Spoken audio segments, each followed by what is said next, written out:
honored to have with us today Secretary Turner and Secretary Kennedy to talk about the city that I love, Los Angeles, and what we can do to make it better. When I came into LA at 20 years of age, I came to this city to help my dad pastor a little old church down the street for 3 months until he could find a real pastor.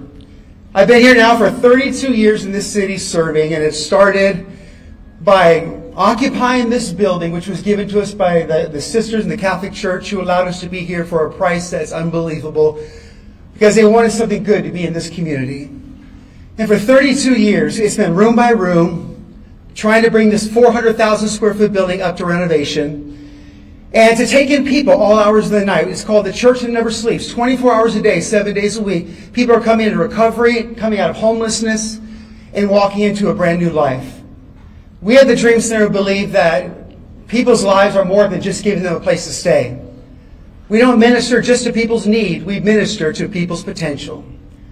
And I feel that sadly, over the last few years, there's just been a prevailing overall theme in LA that people can't change. Let's just get them out of sight. Let's put them in housing somewhere. But can they really change? Well, 70% of the people that live at the Dream Center are graduates of the recovery program. Of our staff, 70%. And it's been tough. It's been tough, through LASA and other programs to get funding to do what we're doing. We have worked as hard as we could.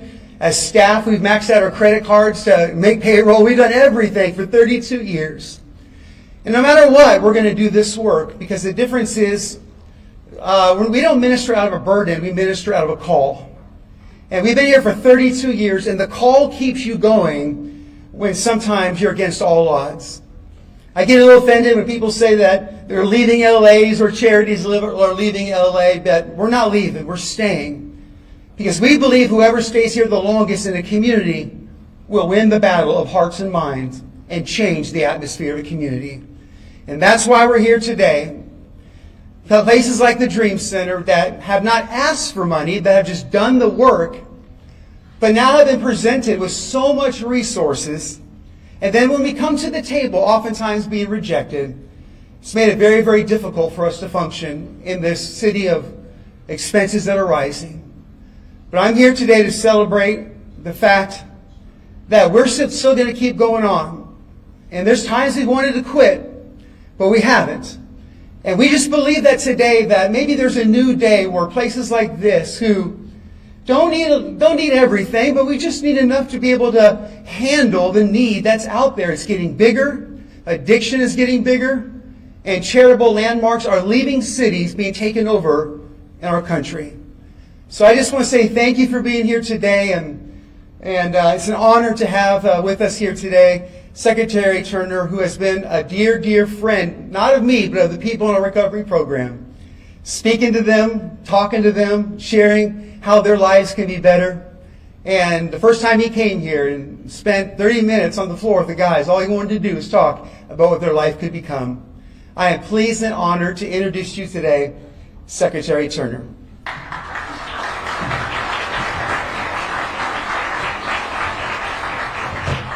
Well, good afternoon, everyone, and thank you, Pastor Matt and Vince, the Dream Center team, and to all of our student volunteers. So great to see you. Very proud of the work that the Dream Center does on a day-to-day operation. It encourages my heart to be here again as they serve the people of Los Angeles and fulfill the mission and the call that God has placed on them. California is a key driver of our nation's homelessness crisis. Look no further than the heartbreaking realities of the LA's drug-fueled homelessness crisis that plagues this once beautiful city.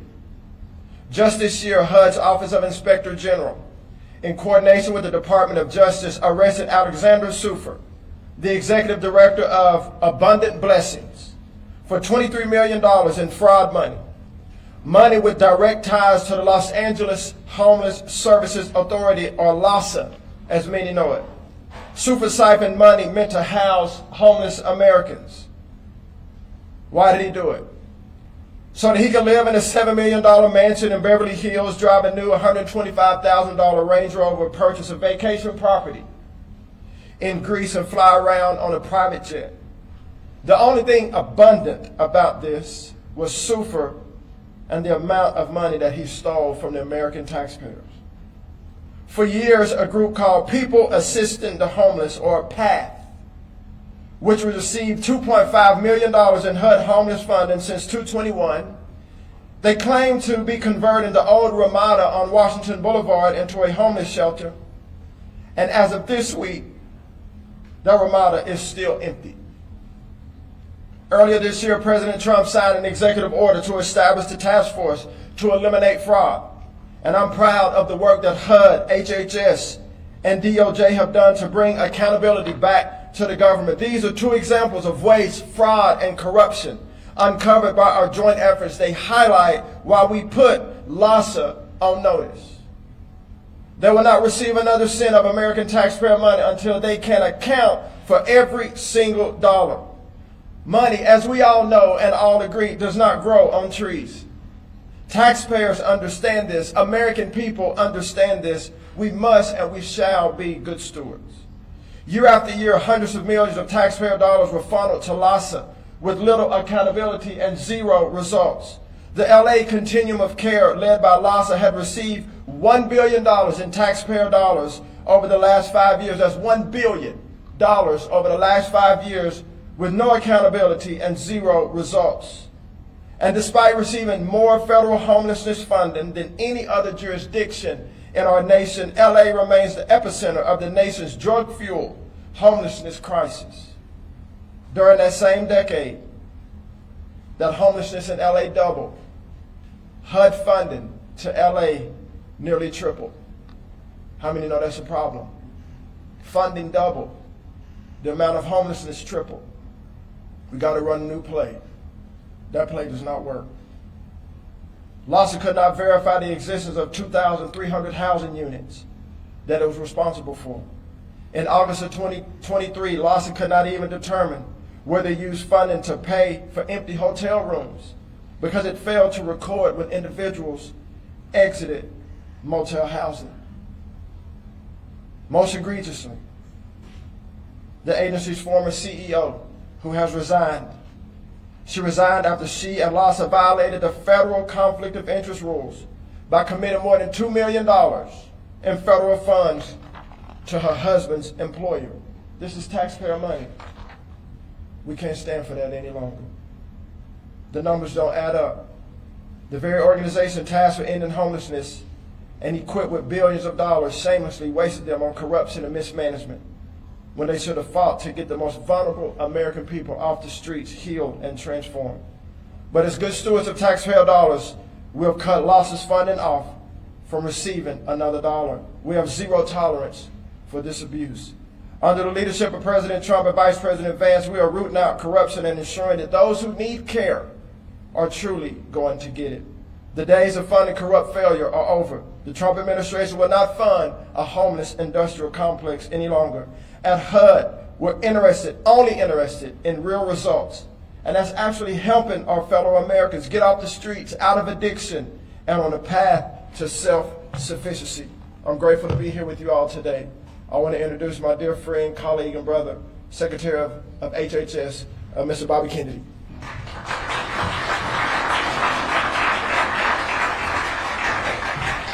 Hey everybody, thank you very much, Secretary Turner, and thank you, Pastor Matt Barnett, for hosting us here today and for taking the time to give us a tour of the facility.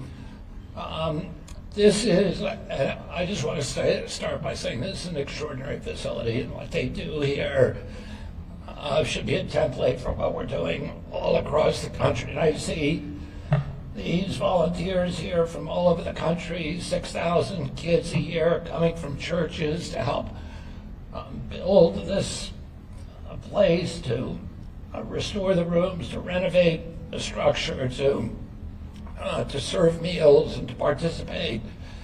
It's an extraordinary accomplishment, and the costs, I was told, for each person here, there's 600 men and women who are homeless now, who are rebuilding their lives at this place. at a cost of about $7,500 per year per individual.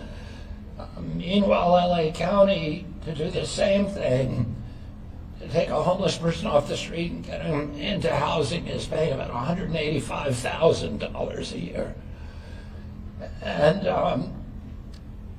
during the Biden administration, the White House made the decision that my agency and Scott's agency could no longer give money to faith-based organizations, and told the states also to cut off funding to faith-based organizations. And Matt Burnett was telling me that during the COVID crisis, all the government officials in Los Angeles, including Adam Schiff from across the state, were telling people go to the Dream Center to get meals, and the meal burden here went from 1,000 meals a day to 10,000 because there was no place else for people to go. And a lot of people didn't have jobs. The price that we're paying. And I saw the success upstairs with their clients. They're doing it better than us, and we need to start recognizing it. And I live in this city for the past 11 years. I've watched the decline. I've watched the homeless population explode. I've gone many times down to Skid Row. I've been to this building to go to recovery meetings. And I've seen the ineptness, the incompetence of government that has contributed to this problem. Homelessness has now reached record levels in recent years, and half the homeless people in the country are in the state of California. More than 750,000 Americans were homeless, according to HUD's latest statistics, and behind that number are people struggling with mental illness. There are many, and addiction. There are many causes for homelessness. One of the most important causes is the price of housing and regulatory burden, but mental illness and addiction also contribute to it. And also, when people become homeless, those problems become much worse. We can't address this crisis without confronting addiction and mental illness, and that's what this facility does. And we can't continue funding programs without demanding evidence that they're helping people get off the street and rebuild their lives. At HHS, our goal is clear: to connect people to effective treatment, recovery, support, safe housing, and a path toward lasting independence. That requires HHS and HUD to align behavioral health and housing systems, and it requires the federal government to know where the taxpayer dollars are going and whether they are producing results. When fraudsters steal from federal programs, they steal resources from the taxpayer. They're also stealing from people who actually are entitled and badly need these services. Money intended for treatment, recovery, and housing cannot end up in the hands of fraudsters and organizations that fail the people they're paid to help. President Trump has directed this administration to stop that abuse. At HHS alone, we've uncovered nearly $100 billion in fraud. We have saved more than $46 billion and clawed back $30 billion. And we're not finished. In Minnesota recently, Scott gave an example of somebody who was stealing the federal money that was intended for these populations and living in Beverly Hills and buying fancy cars. In Minnesota, 2 months ago, a Medicaid program that was intended to help vulnerable people obtain housing, the price of that program grew from $2.6 million in expected annual cost to more than $100 million a year during the Biden administration. And it was because the money was not being monitored, and it was being stolen. And there was, in one instance, people buying fancy cars, people buying homes with money that was intended for homeless people and addicts. And that program, as a direct result, this was for people who suffered disabilities, people who are elderly, people who are suffering from addiction. A long waiting list to get into that program. And that program has now been closed because of the cost of the fraud. Well, that is a direct impact on people who need these services and are entitled to these services. That comes from the fraud. This is what oversight requires. Every dollar lost to fraud is a dollar that does not help someone who needs care, treatment, and stable housing. The principle is simple. If the state wants taxpayer monies, it must show that the payments are lawful and legitimate, or we're not going to pay them anymore. Most of these problems began under my predecessor, Xavier Becerra. When he came into my agency, there were only 80 people in program integrity, 80 people. This is for 50 states and 5 territories. These are the people who are monitoring $2.2 trillion in payments annually from my agency. We do 4 million transactions a day. There's only 80 people looking at those. Xavier Becerra came in and transferred 76 of them out. So that when I came in, there's only 6 people who are in charge of all program integrity for my department. And it was an invitation for the fraudsters to come in and steal everything.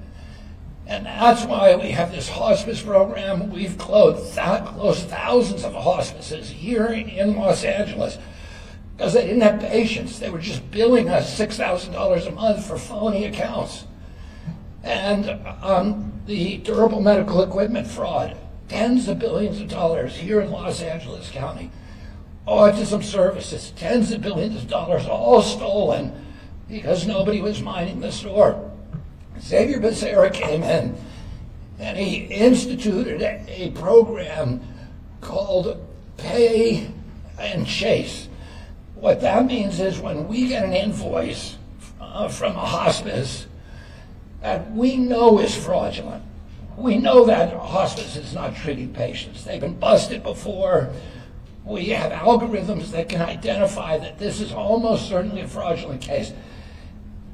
His policy was you pay them and then you chase it. You go back and try to claw it back, which of course never happens. This was an insane policy. We shut that down.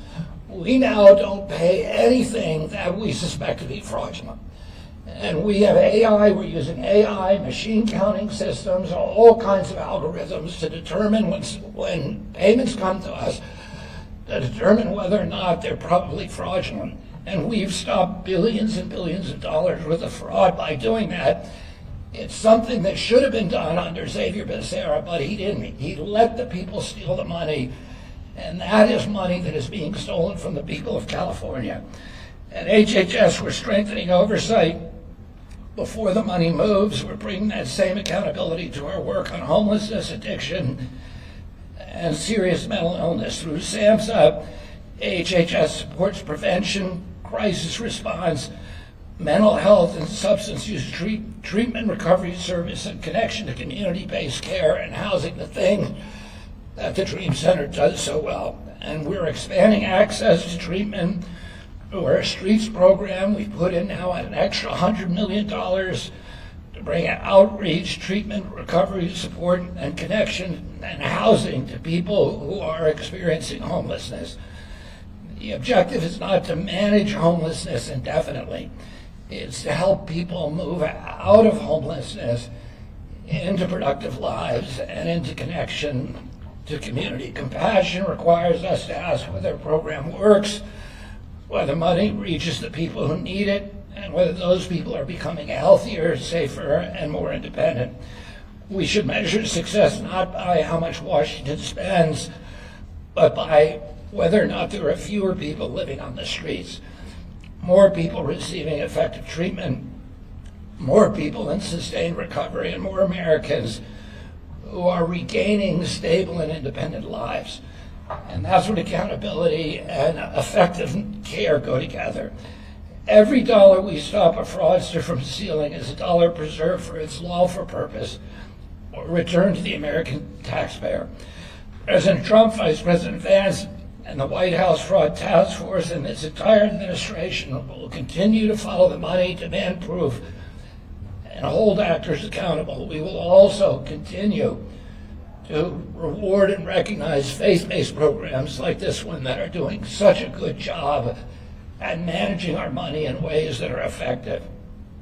And we're going to continue to work with HUD to fund programs that get people off the street into treatment and recovery, and on that path towards self-sufficiency. Secretary Turner, thank you for your leadership, your partnership in this work, and your friendship. And now I think we're going to go to questions. Just a quick note for the press, we have 10 minutes. Please keep your questions on topic. And I have Jacqueline, our press secretary, with microphone. She will come to you. I'm going to start right here on the left. Thank you. Haley Gomez with the Lincoln Media Foundation and Daily Signal. What specific reforms is HUD looking for in order, if you guys want to restore that money, or is it going to be reallocated to centers like the Dream Center? Well, that's a great question. What we're looking for is really what the Dream Center and places like the Dream Center that are results oriented, that have a true continuum of care. The Dream Center does not receive funding, as Pastor Matt said. It's by friends, family, churches, private people. What we're looking for is what you see here, to bring someone in. It's in the name. Bring them in, house them, put the axe to the root. What is the problem? Why are they homeless? Drug addiction, mental illness. To treat that and then get them healed and transformed and out to a life of self-sufficiency.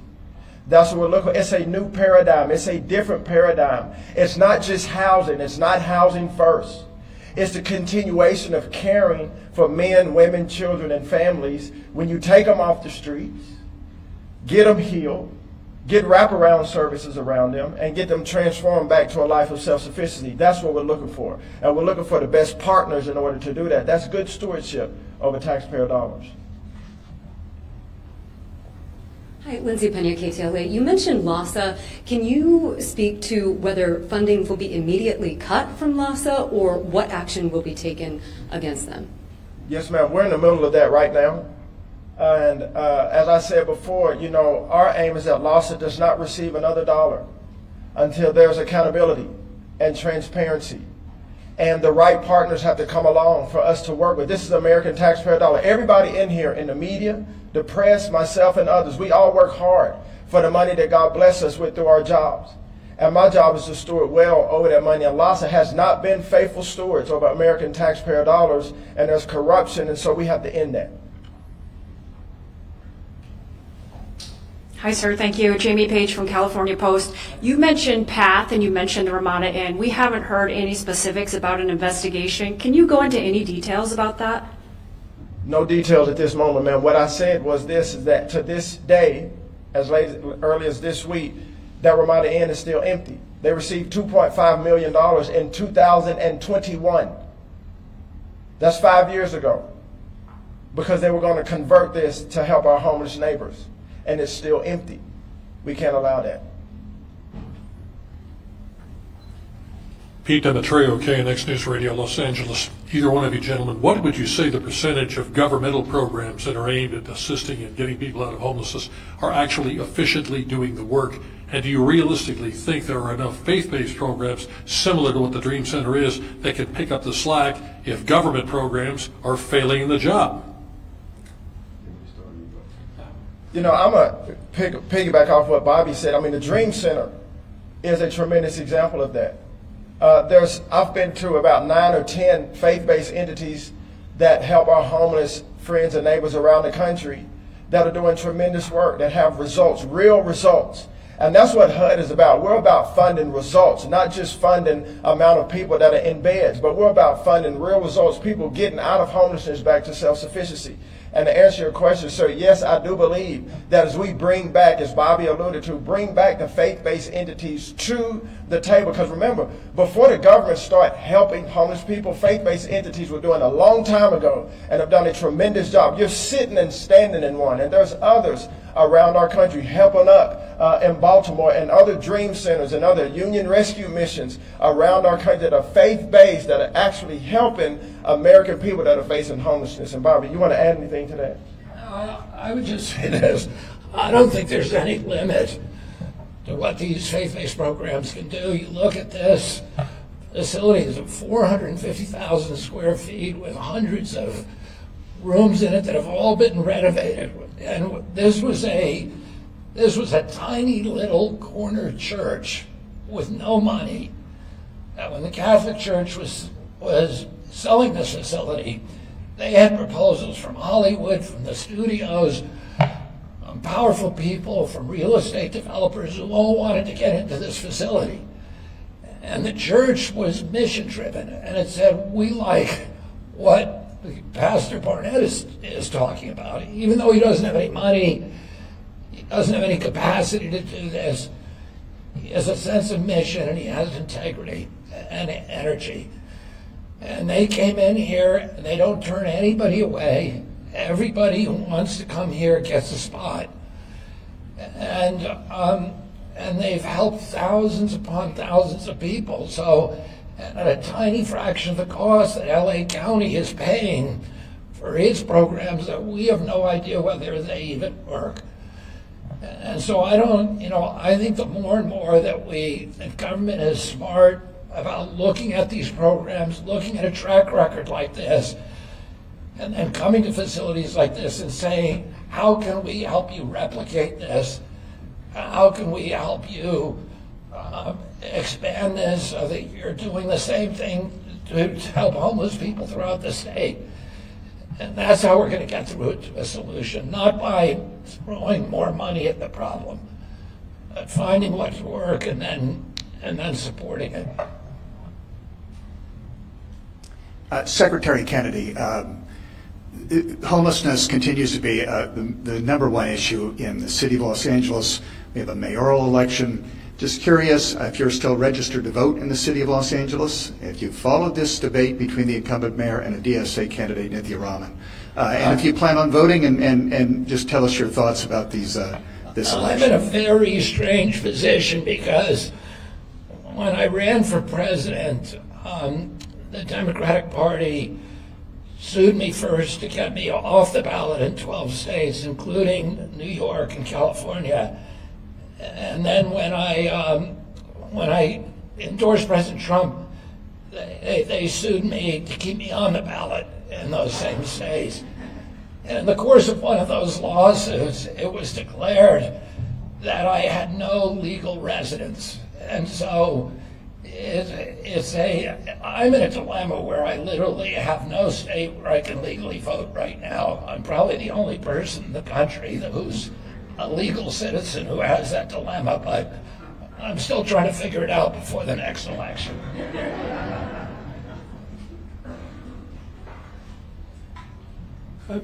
Doug Smith from the Los Angeles Times. In light of Judge McElroy's decision to set aside the 2026 notice of funding opportunity, will you give the Los Angeles Continuum of Care 45 days to find a new collaborative applicant? Sir, thank you for your question. We're working on this right now. One thing I will say is that we are committed to the reforms, including in our 2026 COC NOFO, because the Housing First model is a failed model. We're committed to the reforms that we're putting forth. It's a shame that, ideology, politics have played into us serving America's most vulnerable people. We want good partners to come to the table to answer your question. We're willing to work with people who want to come to us and come with us and partner with us to actually get the work done. I've been here multiple times. I've been on Skid Row multiple times. I've been to the Dream Center. American taxpayer dollars, billions of dollars here in California, Los Angeles, being used to build a homeless industrial complex. And then we have judges that want to put us in litigation, activism, and all of these things. And so when I look at this, I brought some I want to show everybody. And I learned about, this is a bag that I learned that they're giving our homeless neighbors with American taxpayer dollars. And in this bag, when you go in here, now we're talking about helping the most vulnerable people in our country, a continuum of care. This is not a continuum of care that I'm looking for. This is drug paraphernalia that's in this bag. This brown bag that's handed to people, homeless people, that are addicted to drugs, that have mental illness, hard-working people's money. People are putting these together with their hands to give to people that are already addicted.